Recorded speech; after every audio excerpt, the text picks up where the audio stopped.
Hello everyone. तो कैसे हैं आप सब लोग। आप सब लोगों को जन्माष्टमी की ढेर सारी शुभकामनाएं।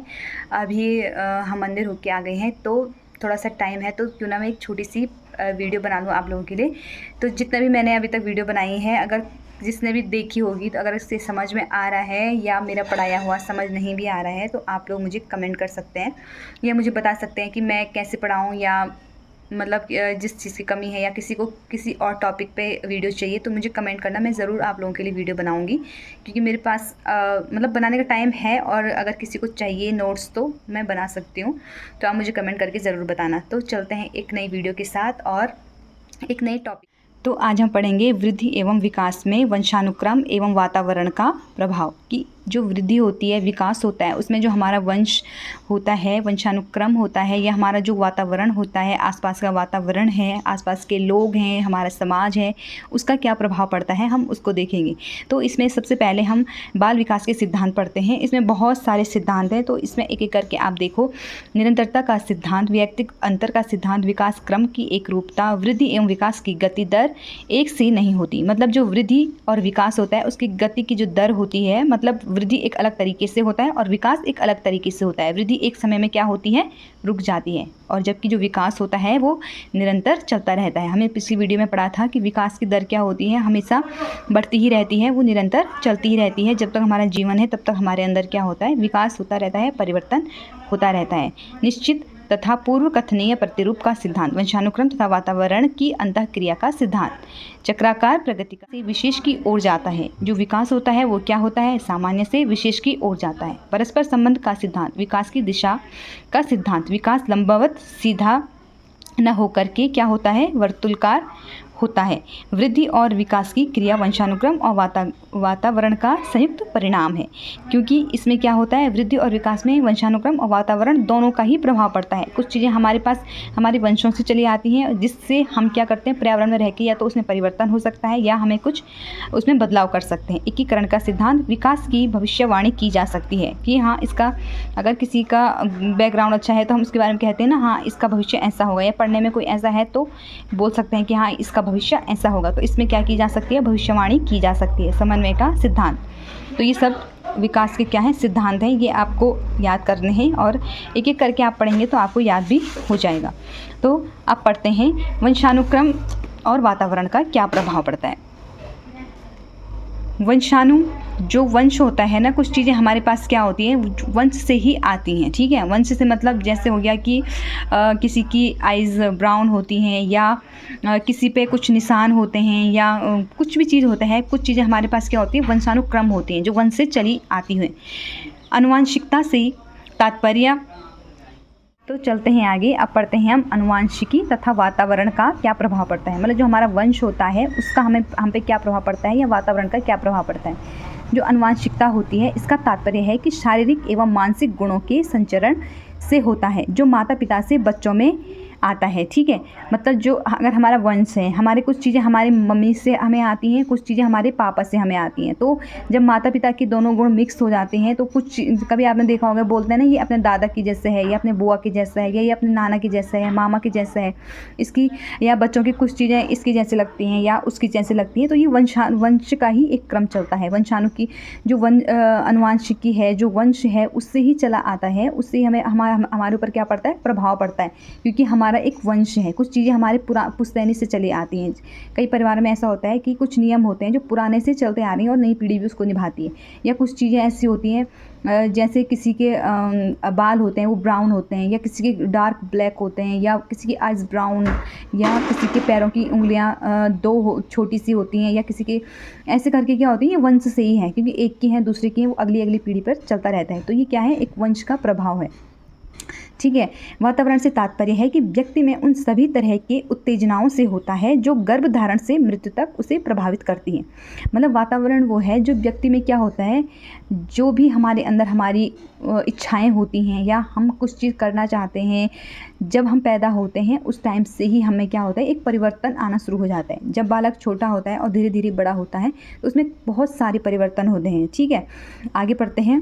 वॉटसन के अनुसार वातावरण के प्रभाव से शिशु को डॉक्टर, वकील, कलाकार, नेता आदि कुछ भी बनाया जा सकता है। भले ही शिशु की अनुवांशिकी कुछ भी रही हो, लेकिन क्या होता है समाज में व्यक्ति शारीरिक मानसिक दृष्टि से क्या होता है असमान होते हैं।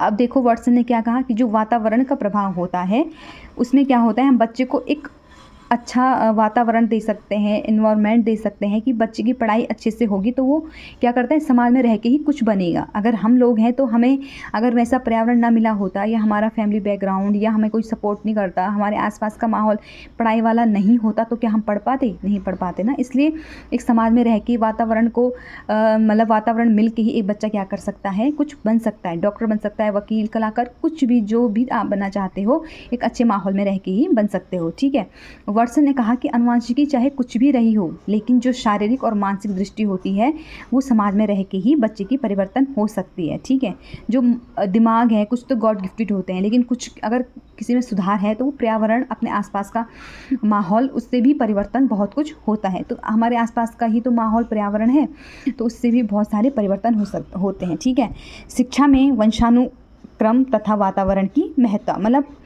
जो शिक्षा है उसमें वातावरण का और वंशानुक्रम का क्या प्रभाव पड़ता है। ठीक है, शैक्षिक दृष्टि से वंशानुक्रम तथा वातावरण का अत्यंत महत्व है।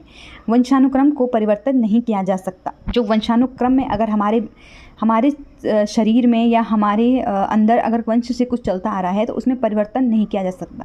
अगर कोई किसी के नाक कैसी भी हो, उसे हम किसी चीज़ या मतलब नाक कैसी हो तो उसे हम किसी चीज़ से या डॉक्टर से दिखा करके सही कर सकते हैं। लेकिन अगर किसी की आइज़ जो अंदर का कलर होता है वो ब्राउन है या ब्लैक है तो हम उसे नहीं चेंज कर सकते क्योंकि वो वंश से चला आ रहा है।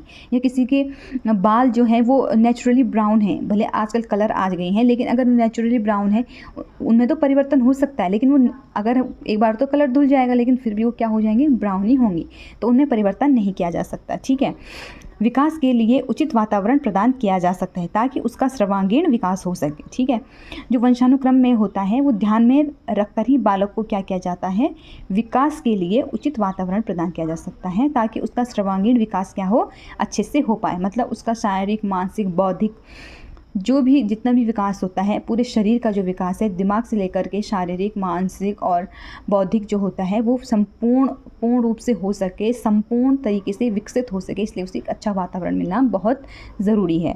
तो आगे बढ़ते हैं। वंशानुक्रम का प्रभाव। अब वंशानुक्रम का प्रभाव पढ़ते हैं कि शारीरिक विकास का प्रभाव, शारीरिक विकास पर क्या प्रभाव पड़ता है। ठीक है,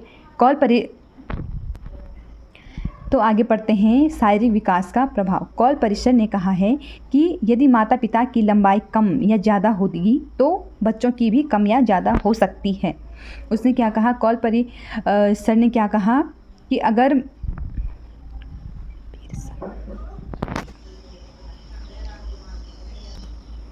तो आगे पढ़ते हैं वंशानुक्रम का प्रभाव, शारीरिक विकास का प्रभाव। कॉल पीटसन ने कहा है कि यदि माता पिता की लंबाई कम हो या ज़्यादा हो तो बच्चों की भी कम या ज़्यादा हो सकती हैं। मूल शक्तियों का प्रभाव। थॉर्नडाइक के अनुसार बच्चों की मूल शक्तियाँ वंशानुक्रम पर निर्भर करती हैं। बुद्धि पर प्रभाव। गार्डन ने कहा है कि माता पिता की बुद्धि यदि तेज होगी तो बालक की भी तेज होगी, यदि कम हो तो बालक की भी कम होगी। जैसे होता है ना, किसी के माता पिता अच्छे होते हैं, पढ़े लिखे, और किसी की उनके बालक भी क्या होते हैं, अच्छे होते हैं। लेकिन अगर वातावरण अच्छा मिल जाए और किसी बच्चे को अगर माता पिता पढ़ने में अच्छे हैं लेकिन उनको वैसा वातावरण नहीं मिला तो वो आगे कहाँ से पढ़ेंगे। लेकिन अगर बच्चा तेज है, उसको अच्छा वातावरण मिला तो वो अच्छे से पढ़ पाते हैं, अच्छे से अपना भविष्य बना सकते हैं। चरित्र पर प्रभाव। डगडेल ने कहा है कि माता पिता के चरित्र का प्रभाव भी बालकों पर पड़ता है। व्यवसायिक कुशलता पर प्रभाव। कैटल ने कहा है कि माता पिता यदि व्यावसायिक रूप से कुशल हों तो बालक भी कुशल होंगे। सामाजिक पहलू पर प्रभाव। सामाजिक पहलू पर क्या बोला कि जो माता पिता गुणवान प्रतिष्ठावान होते हैं उनके बालक भी क्या होते हैं, वैसे ही होते हैं। महानता का प्रभाव। गाल्टन ने कहा है कि महानता का कारण वंशानुक्रम होता है, कि वो कितना महान है, क्या है, वो सब क्या होते हैं, उससे वंशानुक्रम से आते हैं। ठीक, आगे पढ़ते हैं। पर्यावरण का प्रभाव, शारीरिक विकास पर प्रभाव। फ्रॉज मॉक्स ने कहा है कि वातावरण का प्रभाव पड़ता है। किस पर? व्यक्ति पर, हर कोई व्यक्ति पर वातावरण का प्रभाव पड़ता है। बौद्धिक विकास पर प्रभाव। गार्डन के अनुसार, गार्डन ने कहा है कि उचित वातावरण में ही क्या हो सकता है, बौद्धिक विकास अच्छा हो सकता है। जुड़वा बच्चों पर प्रभाव। न्यूमैन फ्रीमैन के अनुसार कहा है कि जुड़वा बच्चों को अलग माहौल में रखा जाएगा तो दोनों में क्या हो जाएगा, अलग अलग असर पड़ता है। ठीक है, तो वातावरण जो होता है, अगर हम बच्चों को जैसा माहौल देंगे उस माहौल में बच्चा पल बढ़ सकता है, वैसे गुण अपने अंदर विकसित कर सकता है।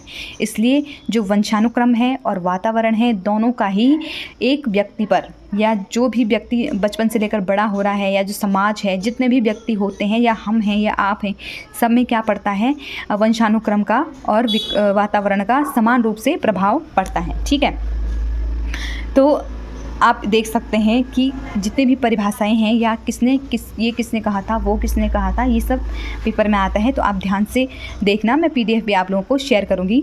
तो चलते हैं आगे। बालकों के विभिन्न आयामों में विकास, जो शारीरिक विकास है उसमें वंशानुगत और पर्यावरण दोनों पर आधारित होता है। इसमें बालक के बाह्य और आंतरिक परिवर्तन होते हैं। मानसिक विकास, इसमें बुद्धि का विकास होता है।